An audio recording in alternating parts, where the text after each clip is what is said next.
How's it going? This week's episode of the podcast, I'm talking to Joel Walsh. I've broken this one up into two parts. First part's Joel's just giving us a bit of a background on him and some of the things that he's doing, and then the second part we sort of dive into a little bit of mental health, mental health, and some of the things that he's looking to do in that particular area. Welcome to this week's episode of the podcast. This week I'm talking with Joel. Welcome to the podcast, Joel.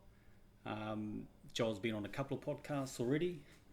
The People First podcast, Shane, yep, and also the Aussie Tradie podcast, David. Yeah, Dave Fox. Dave, yeah, yep, that's the one. Those are definitely a couple of podcasts I can recommend to listen to. Joel's been on those. Any others you've been on? Not just given the circumstances of late. Unfortunately, everything's kind of been put on hold, but they're still in the pipeline. So looking forward to get back into things. Yeah. So I'm going to run through what Joel has got on his plate at the moment. Joel will probably let me know if there's anything that I've sort of missed out. But Joel, at the moment, he's studying. He's also teaching, or it's sort of like not apprenticeship, but at Tregear Public School. I'm out at Emerton. Oh, Emerton, sorry. So it's essentially just like an apprenticeship style support staff, just kind of learning the ropes. Yeah, in the special education unit. He's also actively training CrossFit trainer. What else is there? He's also looking to spread the word for mental health. And is there anything else I might have missed out?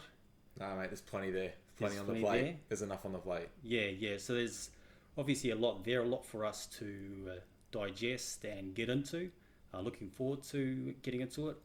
But I guess before we get into it, we've got to talk about the elephant in the room, which is the current situation that we find ourselves in.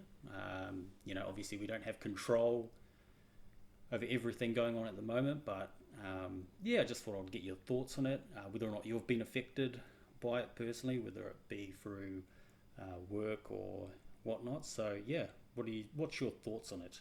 Firstly, I just want to say thanks for having me on, mate. Yeah, appreciate it. It's been a long time coming. Yeah, it has. We finally got into it, so I'm really excited. But I'm pretty grateful to be not too affected by it. It's more indirectly than directly. I've had to make a few adjustments along the way, but very, very fortunate to have my life pretty intact in comparison to other people.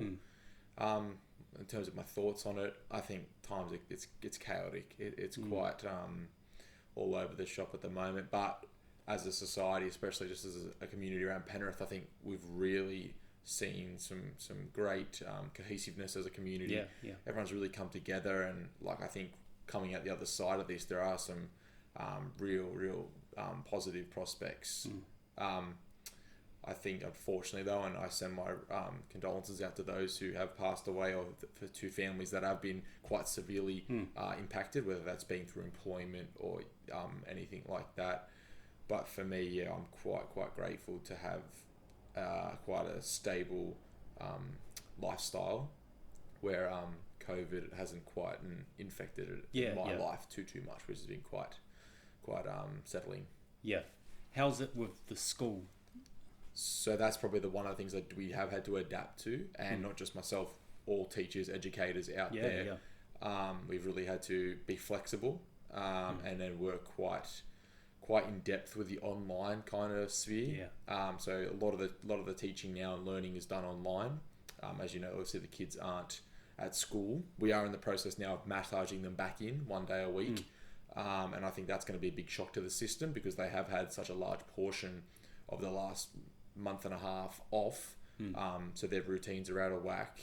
But for me, I'm working flexibly. So 1 day at home, so working from home, and then 2 days on site, where things are still kind of chop and change, up in the air, because we do have some kids that are still coming. So we're still getting some kids there, and obviously that's our first and foremost. We've got to make sure that they're getting the best possible education, care, service, nurturing through this crazy time, because we don't know exactly what's going on with their own home life. So there's definitely a huge dynamic shift now with my relationship with work, because I have to be constantly willing and able to chop and change and apply different skills to different things, because we are doing a lot of online stuff.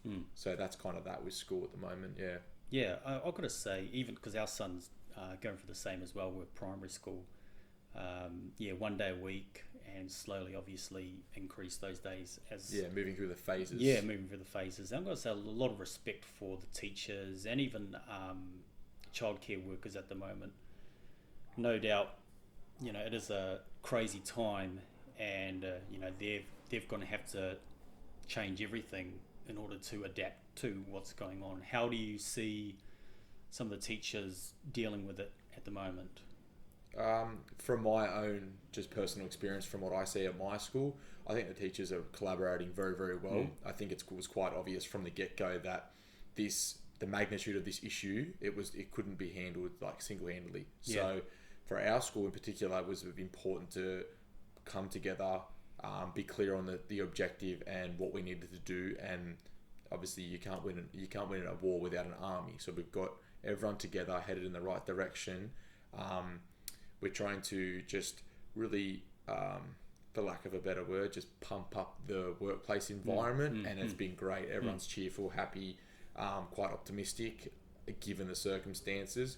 But there are times when you can see, even just physically, that they are stressed and drained because of the new challenges that are rising with the online delivery, and they have to get their heads around a whole new delivery mechanism.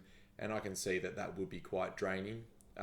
Just externally looking at the whole education system, I think from the top down, it's been quite transparent. We get briefed very, very often, and obviously it is a very day-to-day type pandemic where things are constantly changing.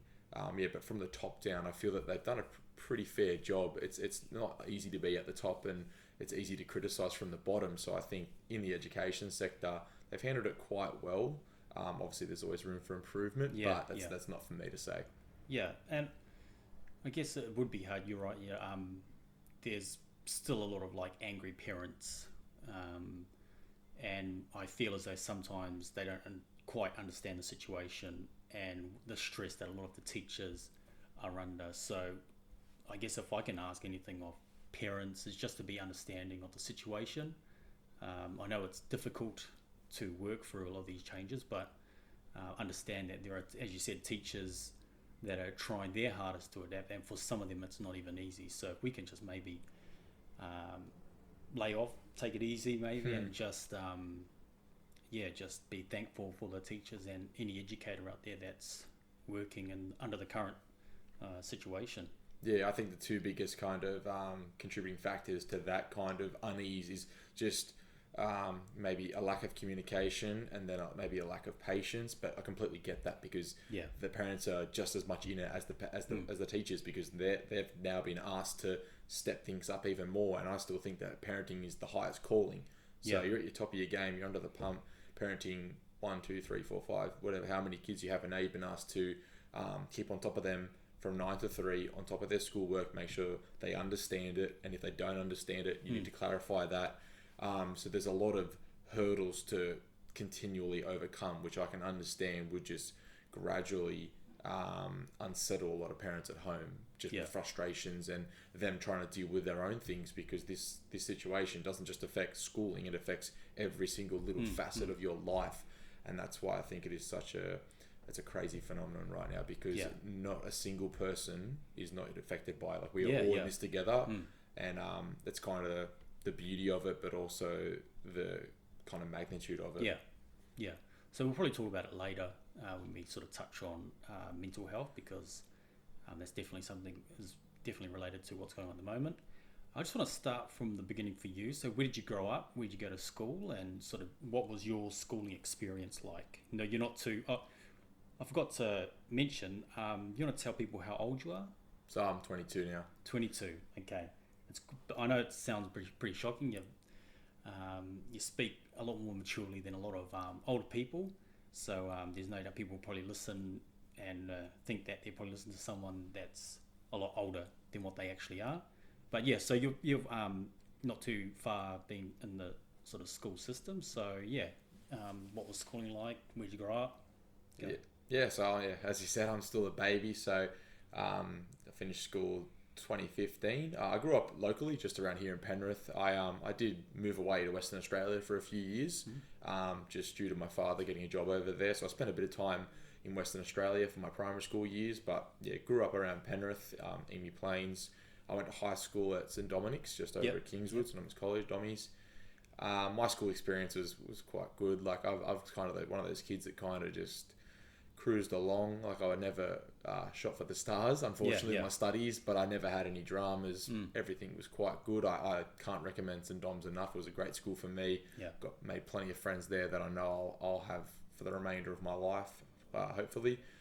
And for me, school was great. I didn't really have too many dramas. Obviously, you have the hurdles that any teenager has, but additional to that, I can't complain. Hey, I had quite a good school experience. Yeah. So during school, did you have an idea what you were wanting to do as soon as you finished school, or what was the sort of plan at an early age? Just to kind of maybe track back a bit here, I'm very, very centered around sport and competition, and that was kind of my thing from the get-go, from the age of 3, 4, swimming, soccer, anything with a ball, anything with some sort of competitive notion in it. I wanted to be a part of it. So I kind of carried that throughout my whole childhood, high school years, and that was quite apparent to me and everyone that knew me that whether or not I was going to make it, but that's what I wanted to do. It was going to be some sort of professional sport or involved in sport. I do like coaching and things like that as well. I've always liked that, like that leadership kind of position. But for me, all my eggs were in that one basket, and I was trying to head to do that. Yeah. Any sport in particular you sort of had your focus on? So when I was younger, I really chopped and changed. As I said, anything with a ball I'd get involved with, but with that, when something new would pop up, I'd drop what I was doing and head to the next best thing. So I did everything from swimming, soccer, basketball, rugby league, OzTag, AFL. I did everything.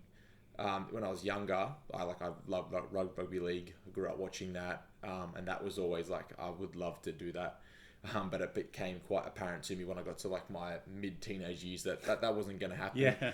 The boys grow a lot quicker than me, and as you can see, I'm not the biggest bloke, and I got smashed a fair too often. But I luckily enough found my way I kind of fell back into AFL just through just people kind of noticing and questioning and offering me a few things. So I made my way back into AFL in my later years of school, and I was trying to push for that, and I played at an okay level for a fair while, but just due to probably ill discipline on my behalf, probably not quite being good enough, unfortunately, and priorities kind of slipped once I turned 18, and it never quite eventuated, unfortunately. But that was definitely where I was headed for my later teens, and then first 2 years after school. Yeah, but I mean that's any 18-year-old.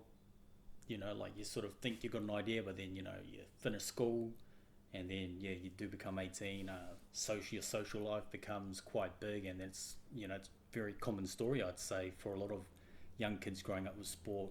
Like you do get to those ages where I guess your focus isn't so much on the sport, and then obviously you see all these new things pop up in your life. Yeah, I wasn't quite. I was kind of under the impression that like skill and talent was gonna get you there. You know what I mean? And that was probably where I fell down and others rose, because I was relying on just that. Yeah. Whereas others had the work ethic and the determination to do the little things, to do the extras.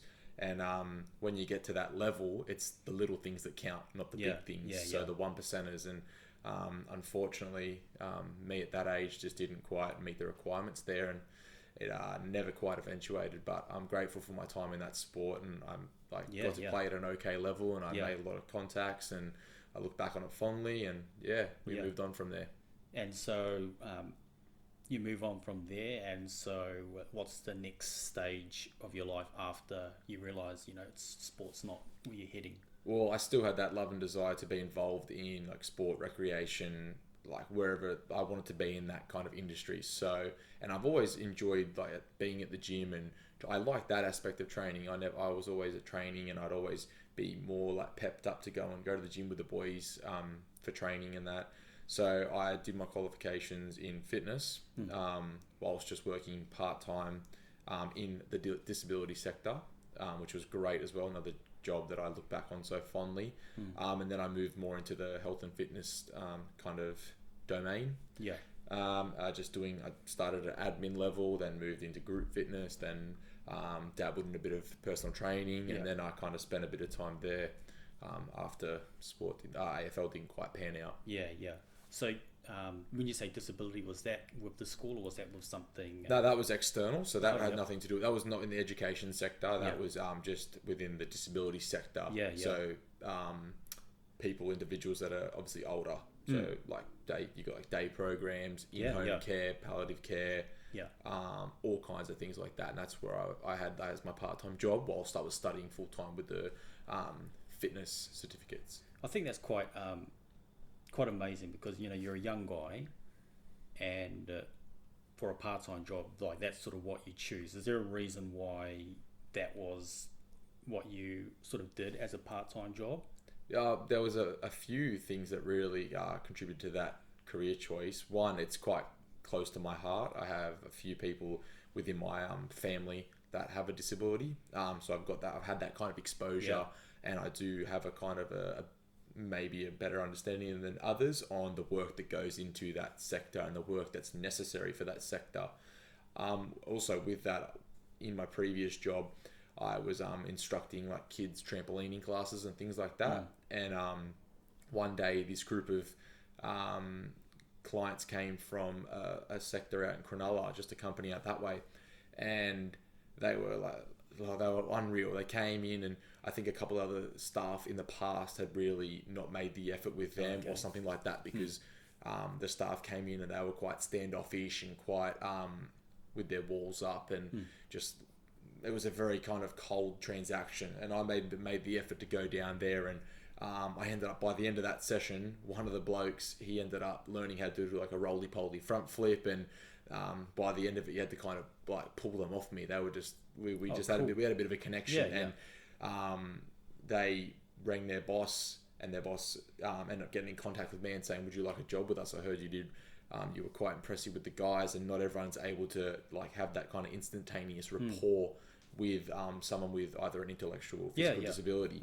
So I had kind of two drivers there that just made it quite clear to me. It was just in my face, Joel, this is probably something you should have a crack at. You might be able to really make a difference here, and that really warmed me. Yeah, and so sort of do PT in and around the fitness industry. I mentioned in the intro sort of training to do CrossFit. Was that sort of part of the process? Like maybe got the interest while you're doing that, or was that after? I've always been in admiration of CrossFit from afar. So I've known about CrossFit for a long time, as probably most do. It's quite probably out of all the like kind of fitness fields there is, I think it's the most like kind of it's a spectacle. You know what I mean? You got people doing gymnastics, walking on their hands, bars over their heads, sprinting, swimming. It's amazing. But that didn't come till later. But I always had an admiration for that pure raw athleticism and grit that it required. But that didn't come about until 9 months ago now. Yeah. Oh, okay, cool. Okay, we'll talk about that later. So then the decision to go back to study, when did that come about? Yeah, so that I always had a quite good relationship with teachers, and I always again, another kind of admirable role. I think like when I look back on school, a lot of the role models that I had in my life were good teachers, and I know a lot of things that I still carry today, just in terms of like values I got from teachers. So I always felt quite fond for teachers, and I really respected what they did. Obviously my passion was with the disabilities, and I always had that in my pocket. I always knew that I hadn't quite had unfinished business there when I went from disabilities over to the fitness. So I kind of sat there and had to think, and my partner at the time, her father works in the industry, and he's very, very good at what he does, and I kind of had a few good conversations with him, and he definitely motivated me and kind of ensured me that I would be able to do it, which is a big thing for me, kind of jumping into the deep end. So yeah, I decided to go back to uni and combine my two passions, which would be the disability side of things, but then also the educational aspect of it. So I'm studying to be a special needs teacher. Yeah. Yeah, and that's where that kind of spurred from. And how did you get on to working at Emerton Public School?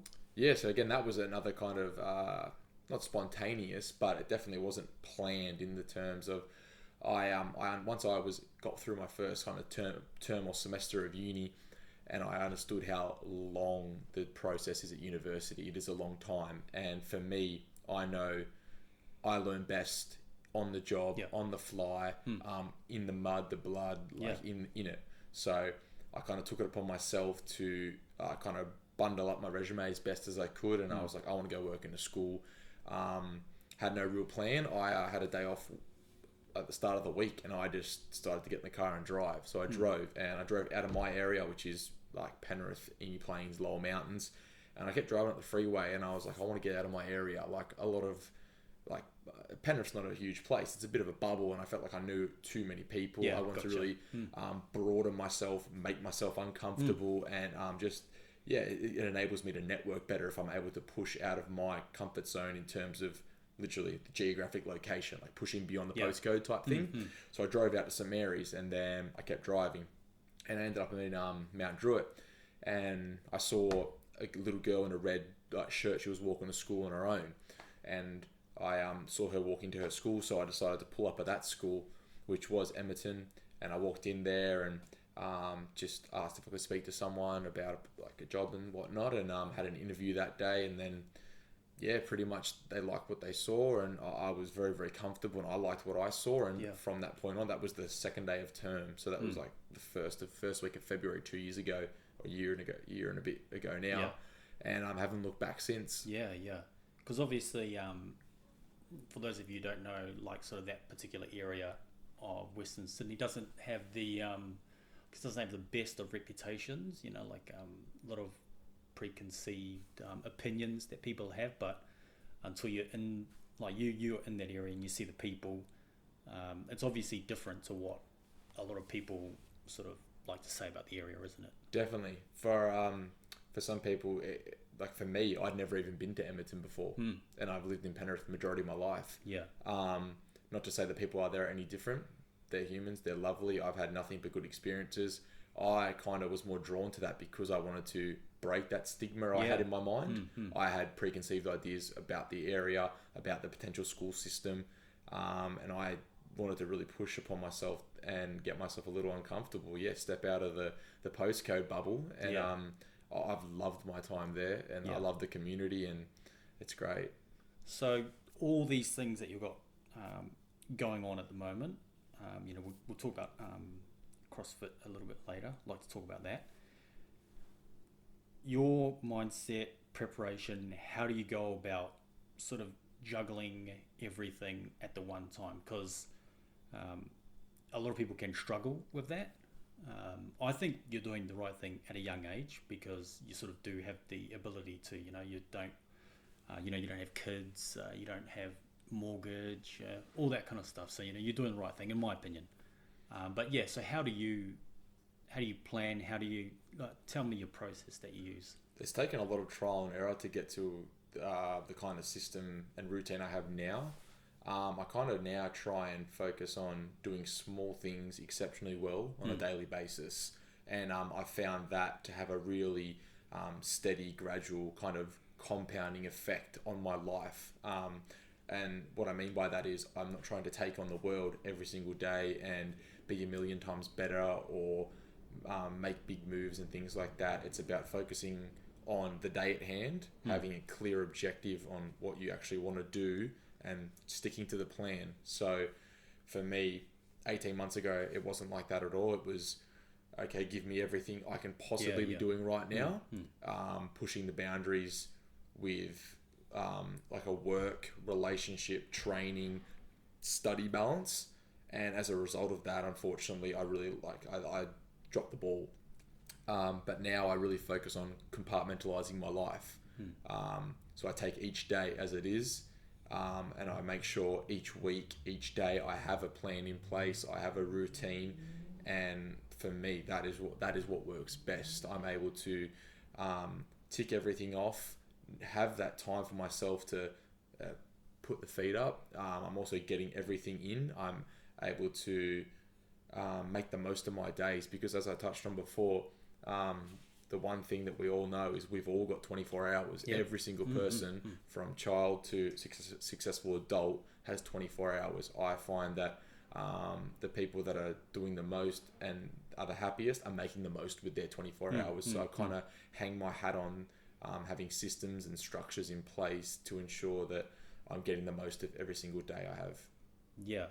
Where do you see, from your perspective, where do you see an area where people sort of fail when they do try and sort of take too many things on at the one time? There's a few things there. First, I think people have unrealistic expectations upon themselves. 100%. And that can be quite detrimental to your long-term mental and physical health. Yeah. If it's just for an example, if we're talking physical, it's I want to run 10 kilometers by next week. Well, unfortunately, that's physiologically impossible if you haven't trained for it. If you haven't fueled the car's not going to drive that far. And you can talk about it from a mental standpoint, whereas I want to meditate for 30 minutes a day and practice this mindfulness, and I want to journal my whole day for the next month. People are just, which is great that they have this optimistic drive, but you're taking bigger leaps. It goes back to you need to crawl before you walk type thing. So I think that's definitely one of the detractors for anyone that's trying to make positive changes in their life. Yeah, because you'd see it quite a bit within like being personal trainer, and that the amount of people that would be day one and be like, yep, I want to do this, and then within a week they're probably it's probably like, hello, are you still there type thing? Yeah, definitely. I think I've seen a fair few of that. I've seen both sides of the spectrum. You see people that are 1 in a million, and they can do it. They can set the high expectations. They're high achievers, which is great, but not everyone runs on that frequency.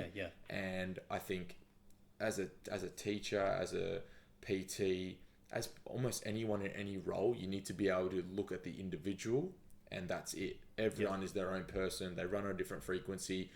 What motivates them isn't going to motivate others. What's realistic for them isn't realistic for the others. They need a different balance. They need a different makeup. And that's the way you need to approach it if you're going to like offer any advice to someone. Definitely 100% agree with a lot of what you said.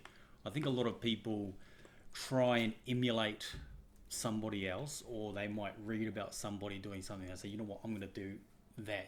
Like they'll come across someone on Facebook saying, oh, wake up at 5 o'clock every day and do this and that, and they'll be like, oh, I've got to do that because that's what that person's doing. But as you said, like we're all different. We're all made up differently, and what works for one person won't work for someone else. And I guess how would you go about it? I mean, I guess it's just a matter of trial and error, wouldn't it be? It can be. I think it's definitely not the one size fits all, and unrealistic social media representation definitely has negative impacts on people. I've fallen down that rabbit hole myself, where I'll see something online and I'll be like, okay, I'm going to try and emulate or mimic what he does. And then you go to do it, fail, and then it just absolutely crushes any kind of self-confidence or self-esteem you have.